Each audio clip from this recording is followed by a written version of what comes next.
Thank you, John, for hosting this evening and for your remarks about the NED and the FPA.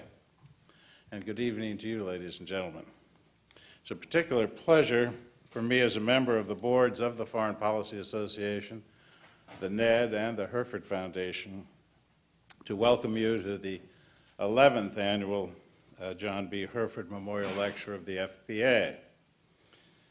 And I'd like to acknowledge the presence this evening of John Hurford's widow, Hilga Hurford, and her daughter Jennifer, and his daughter Jennifer Hurford. John perceived his life as following three stages. First, in getting a solid education. Second, in developing a strong professional career.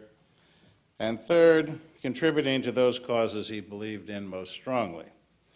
He had an abiding interest in international affairs and in supporting democracy around the world.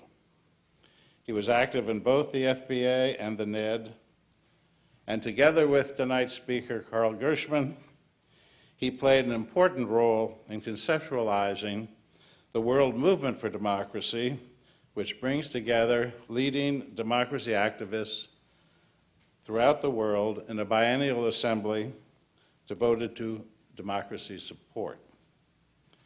Tonight's speaker, Carl Gershman, has been for more than 25 years the first and only president of the National Endowment for Democracy.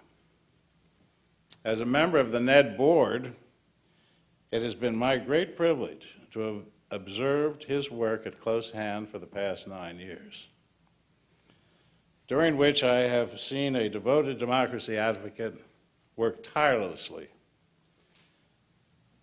with exceptional skill to utilize the limited funds of the National Endowment for maximum effect.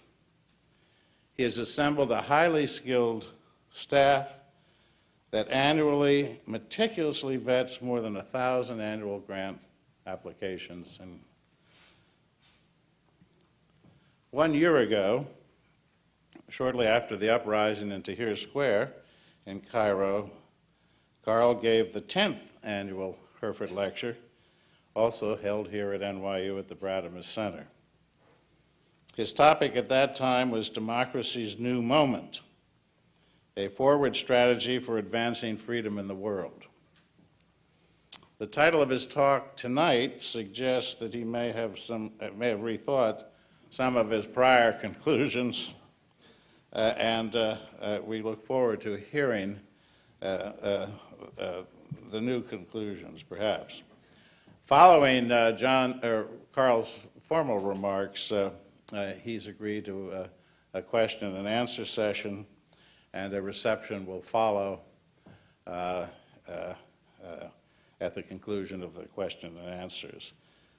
Ladies and gentlemen, please give a warm welcome to one of democracy's greatest supporters, Carl Gershman.